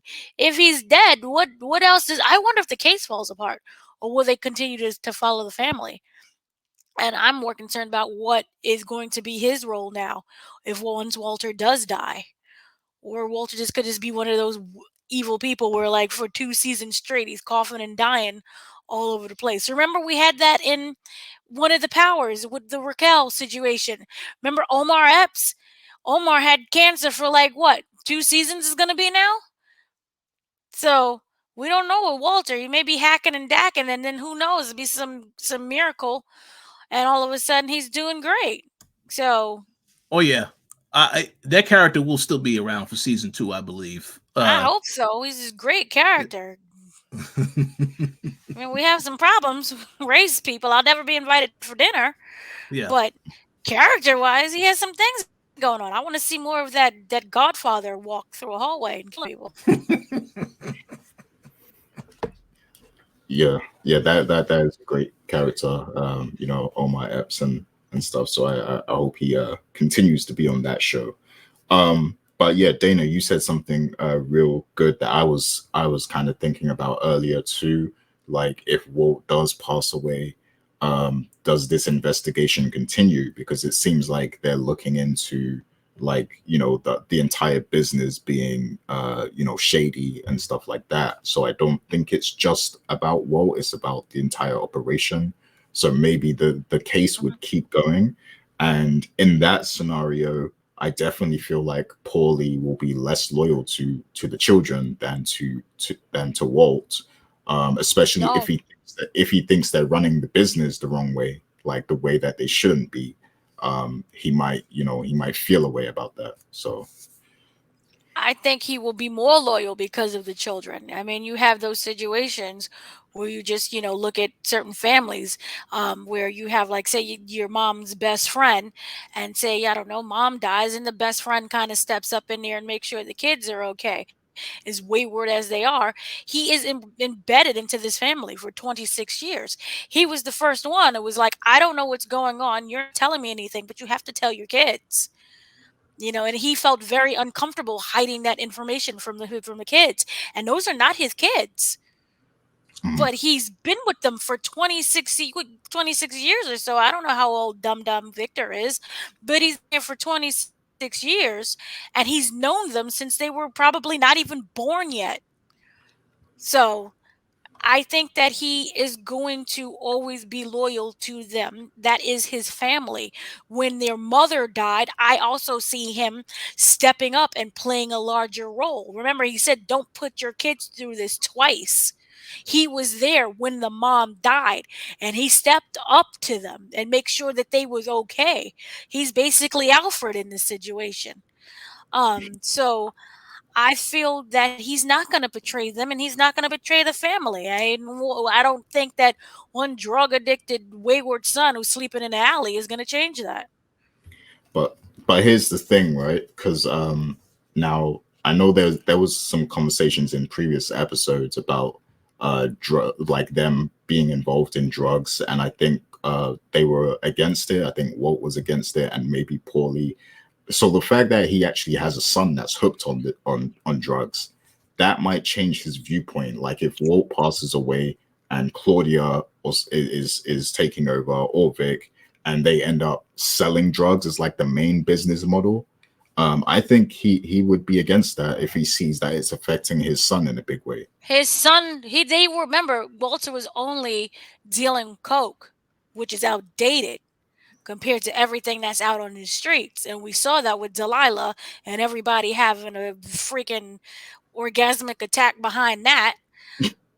I think we can say that word. The point is, it's outdated. And I think that he may agree a little bit too, that it is an outdated tactic. It's basically an 8-track at this point. Here's some coke. Oh, who doesn't do coke? I don't do coke. Heart failure. Point I'm simply saying is, I don't think that this is going to have him turn against the whole family because they're not sticking with just coke. And I don't know. I feel it has to be something more. And honestly, you could just say that the reason why they added the drug addicted son was to give the dude whose name I can't remember right now that we're talking about was make him more fleshed out character, more 3-dimensional. He may not even come into a factor at all.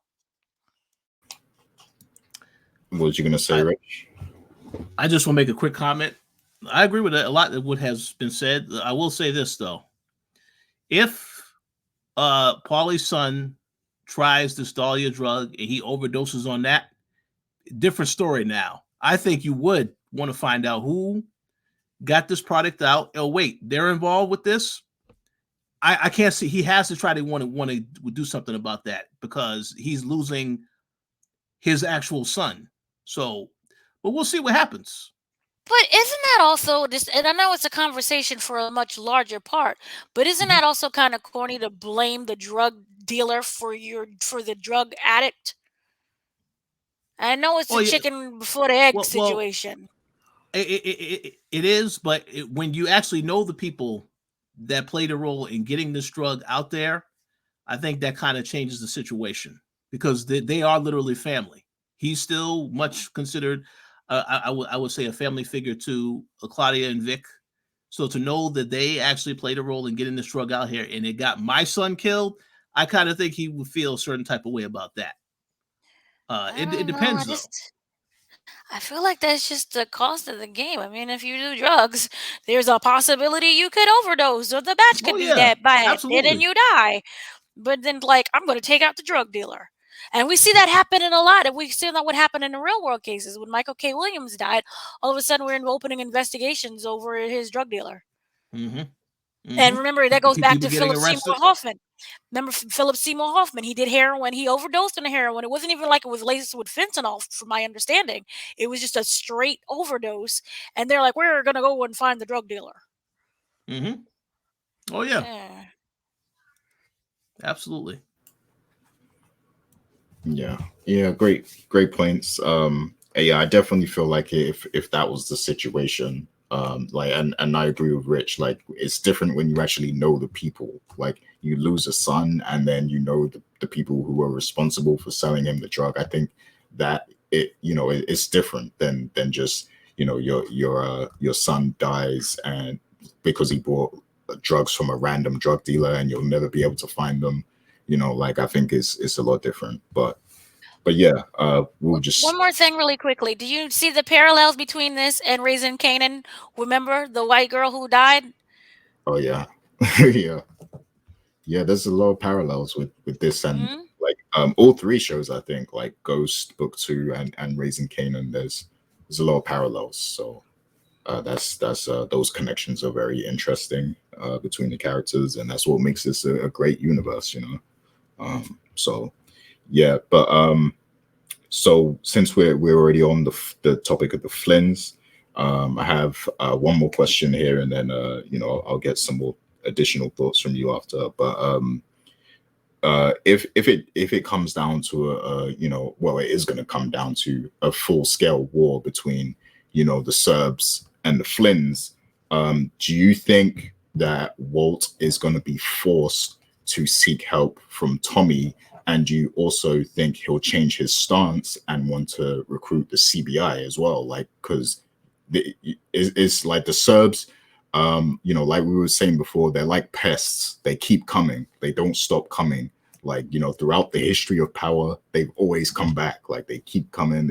There's always more shooters coming, So this is going to be a pretty big war for the Flynns to take on. So do you think Walt is going to change his stance and, you know, call on help from Tommy and the CBI? Or is he going to have to, like, you know, bring in some new troops from, you know, maybe there's like a whole you know, squad of Flynns and Irish gang members that we haven't seen yet. I don't know, but what do you guys think of that? Like, do you think he is gonna change his stance on that? So what do you think, Dana? Here's the thing. A racist needs friends. He needs help no matter what. So, yeah, he's still racist. He's going to always be racist on a tombstone. You know, F those N-words probably is what he's going to say. But at this moment, he will have to do business with them and keep it strictly as business. We've seen this played out plenty of times with the racists having to team up with people they can't stand. So I think that is going to be something, because it's much larger at this moment than race, even though he'll blame the black people at the end for whatever happens. But I do see this being a big team up, because yes, you could talk about the Serbs, who's also there, who's gonna, you know, be on the side of the Serbs. It's going to be like a little World War III that we see that's going on right now. Yay. So, yeah, you know, you have more people. We know the Serbs is a huge organization. We know we're going to have the CBI. It's big, but it's not that big. You know, I think they broke it down during this episode where he was like, we have many other soldiers, when he was talking to his brother, but why did you choose me to run? And I didn't know what I was doing, and you left me for like 15 years, and I was only 18 at the time. So who could ever found out that math? That would really help, because I can't math. They alluded it to being a much bigger organization, and we do know that there's the Yardies. We have not seen the Yardies, from my understanding, at all. You've not seen nor heard of the Yardies. So I wonder how the Yardies are going to play. I don't know anything about Chicago, but I'm going to pretty much assume we have the Irish. There's going to be something else-ish in there. I don't know, Italian-ish. I think they're also in Chicago. Maybe they'll have the Italians in there, and it's going to be maybe a larger group of people that'll have to come in and team. But also, I want to know who else has the back of the Serbs. Are they just by themselves? Because somebody has the back of something. You have to have an alliance with anything. So I'm more interested in knowing who's going to retaliate along with the Serbs. Yeah. The gang politics can get very interesting here, I think. And you know, we know Chicago is a big, you know, gang culture city, along with Los Angeles. Like it's one of those cities where, you know. And then, yeah, go ahead. You have also Sotos. I hope I'm not sure if I'm pronouncing that correctly. Wait a second. So the more I think about this, remember when they was passing around the drugs to like their main connect people? And we saw they were from different nationalities. So you had the Sotos, which is, I'm not going to assume what kind of Hispanic, I hope I pronounced that rightly, which part they are. But remember, there was the Jews. And how she came up, remember, they was at the car and they was talking about the bread, which I'm not going to try to rename because I don't want to disrespect anybody. So you had the Jewish community. You had already know of the Hispanic community, the Yardies of, I don't know, the Gary community. So there's a far more people, and they already started sprinkling the seeds of all of these different groups. So it's a multi-grain. It's like toast. It's multi-grain toast right now, and they're getting the bacon so that they can all work together. Because remember when they was in the car and they all got the text and they all arrived at the same spot, but they didn't know each other, and they was kind of like making fun of saying, "Huh, it really does work." I think that's going to come into play much. They're going to end up probably, hopefully teaming, and there you go, Avengers. Yeah.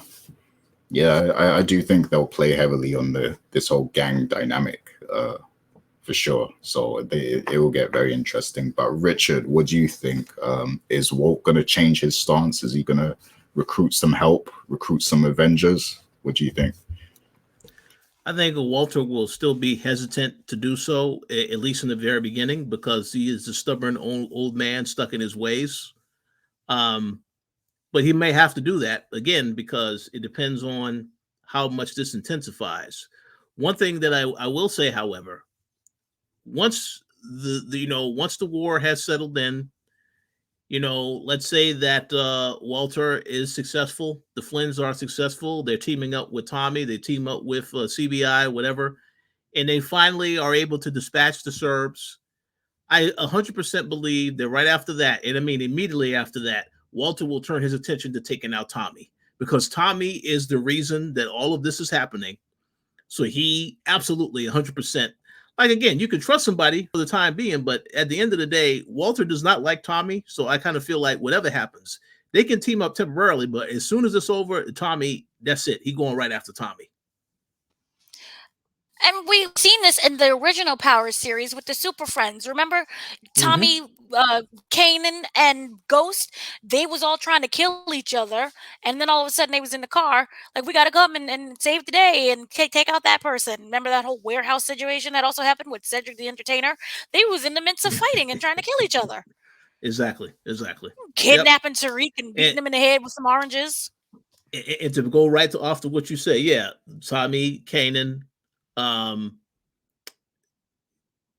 Ghost. Kanan, and Ghost. Yeah, there you go. See, I forgot Ghost. The fans gonna come after me. Yeah, they had the whole scene where they will basically try to take out each other, but then you have Dre. We need to take out Dre. Not one of them could take out Dre. But at the same time, Kanan was playing Tommy and Ghost, trying to turn them against each other as well. So that's why I say, yes, they can team up now as a temporary alliance if Walter decides that. But once the smoke is cleared, he's going right after Tommy, if he's still alive by that time.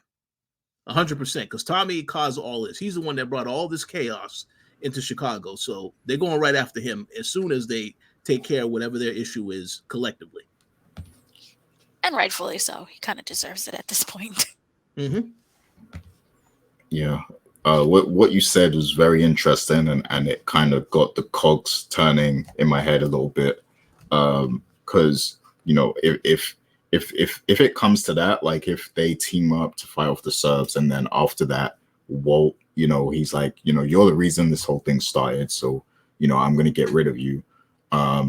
Now at this point, Walt might not know that Tommy and Claudia are in business.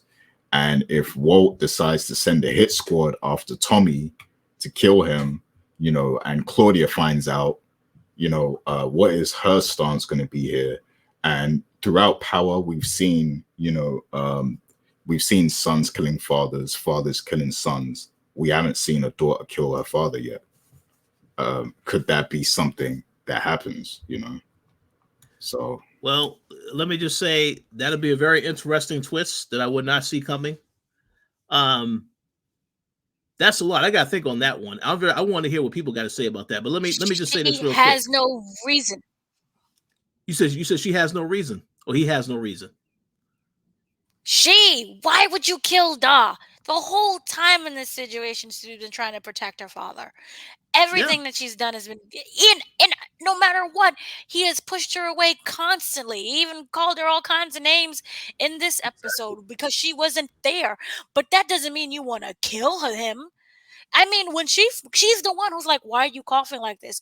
Oh, it's my yearly bronchitis. It always flares up. It's like the allergies. Bronchitis. And she's like, I'm slow, but I'm not stupid. Something's going on. And she genuinely cares. She's not like, I hope that cough gets worse and it takes you out. She genuinely cares. There's no reason for her to kill her father. Not at all. And if you look at Victor, not really. I agree. We'll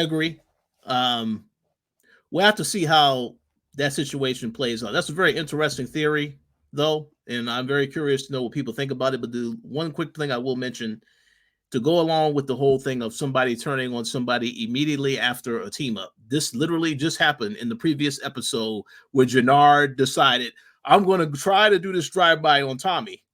And I do want to give a shout out because we did have someone leave a comment and say, do you think that Liliana will ever tell Tommy that Jannard basically wants him dead? And I think that was a great question because it didn't happen yet. Now, can it happen later? Yes. But I will say again, with Diamond being preoccupied now with this new love interest, this opens up the possibility that things will get very chaotic between Jannard and Tommy. And if something happens to Jannard, let's say Tommy kills Jannard, well, now him and Diamond got a problem. So that's why I say it's a lot of things that can happen now.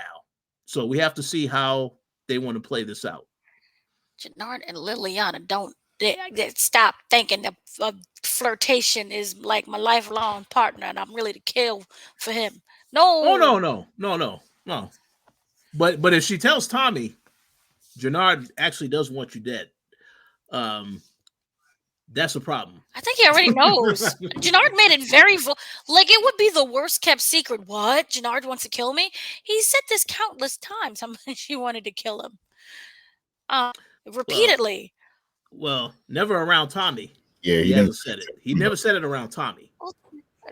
Well, Tommy can feel things. He knows. So as y'all said earlier, if DMACC finds out intel, if he feeds intel and lets Tommy know about any of this stuff, it creates an issue. It's going to create an issue. So let's see how they address it, because I find it interesting how this episode, no mention whatsoever of the attempted hit on Tommy. Very interesting. So let's see what happens moving forward with that whole situation. You know what was also interesting, and going back to the very beginning when the band separated, and so the two brothers separated away from Tommy, and he was going to buy Tommy and his share out. He genuinely looked hurt. Oh, yeah. he wanted business with them, and he genuinely looked a little kind of hurt about that. But business is business, and it's not like they stopped talking to him. But he just felt like a little isolated. But it also worked out in his favor because he has Dahlia as a backup plan. Mm-hmm. Yep. And the funny thing is, none of them know that he has access to this drug. Once it blows up, oh boy, that's going to be very interesting to see how they respond then. I wonder if they took inspiration from Blue Magic. Because remember, the Godfather, it was the one with Denzel Washington, American Gangster. Yeah. So I wonder if they took an inspiration behind that, because remember that was hitting the streets and everyone was all like about that. Mm-hmm. Yeah, hopefully, Tommy doesn't make the same mistake as Frank Lucas and wear no minks to a boxing match or something. Get the police on him. But yeah. So who's Nicky Barnes in this situation? Walt, maybe? I don't know. No, I don't know. But it's a good question. But definitely a lot of parallels though to with Blue Magic and Dahlia. So that was well pointed out. But yeah, before we end off, is there anything else at all? Any other thoughts you guys wanted to throw in the mix? Anything about Adrienne or any of the new characters? So Dana's checking her notes. I guess I'll give her a sec and go to you first, Rich. Anything else? No, I think we covered a lot of stuff in what we spoke about so far in the episode. I think it was a good episode as far as keeping my interest. Very curious to see how they bring Two-Bit back into the show, because I do know he is coming back to the show. That's confirmed. So I look forward to seeing. But yeah, a lot of great things, little juicy details in this week's episode, and let's see what happens next.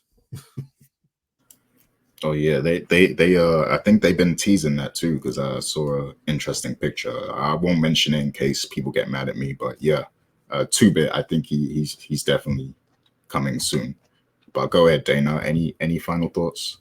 I wonder if I cannot remember this man's name because I have 15,000 names in my head. The guy who's the brother-in-law to Walter. What is his name? Paulie, sorry. The thing is, I wonder if Paulie is going to do what he think is best and tell the kids Walter is sick. And be like, he's okay with betraying Walter because it was for the betterment of the children. He does not want his children to not know what's going on. Because remember, he kept reiterating, you're going to put this through them twice. It's not fair. So that's the bigger question. And if he does, how does Walter retaliate? Does Walter completely kick him out of the family?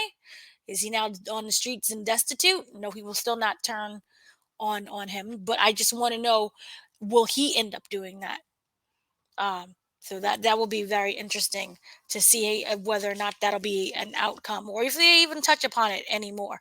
And then also, JP, more of me just wondering, with his whole "I'm tired, y'all," how much of a role is he going to play? When we talked about the Serbs, and they're needing to be helped, is he going to be the one who's like, I am Tribune, and he decides to volunteer and goes all Hunger Games on everyone?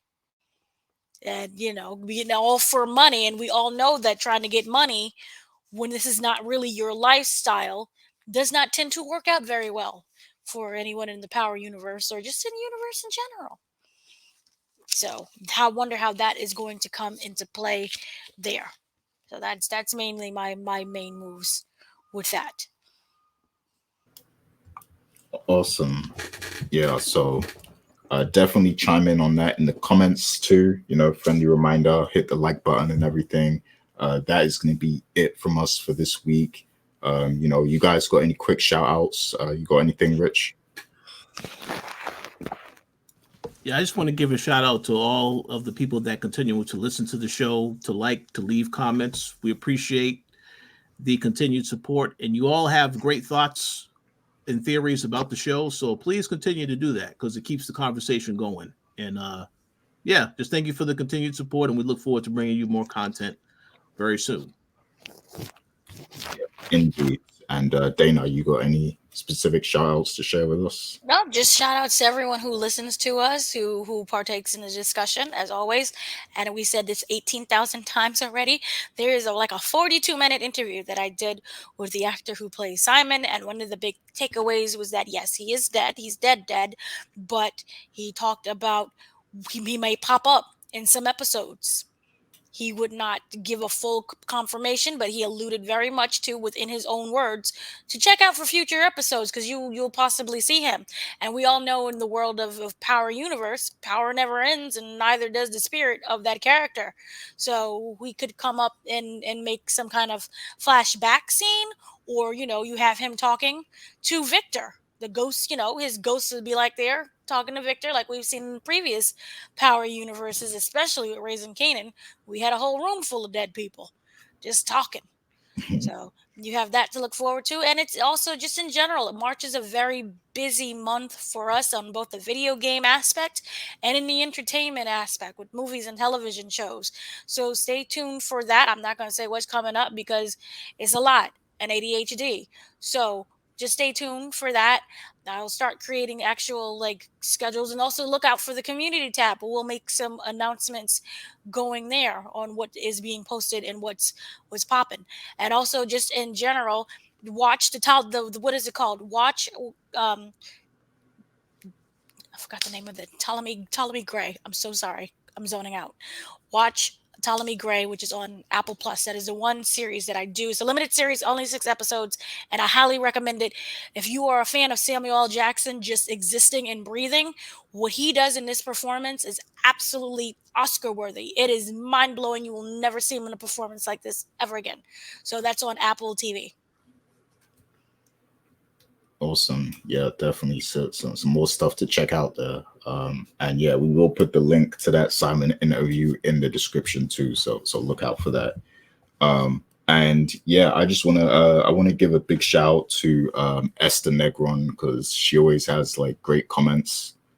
So thank you for blessing us, with your comments and your theories.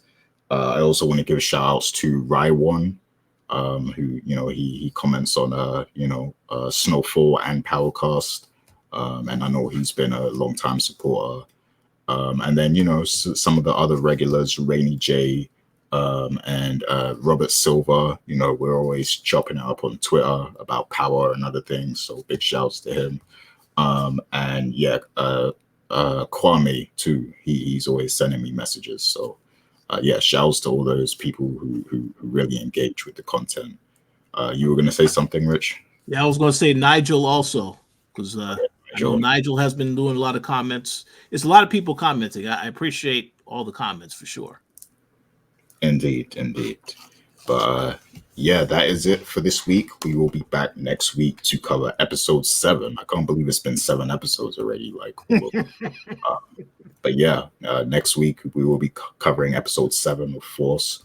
So look out for that. And until then, I hope everyone has a great week and stay healthy. So peace out.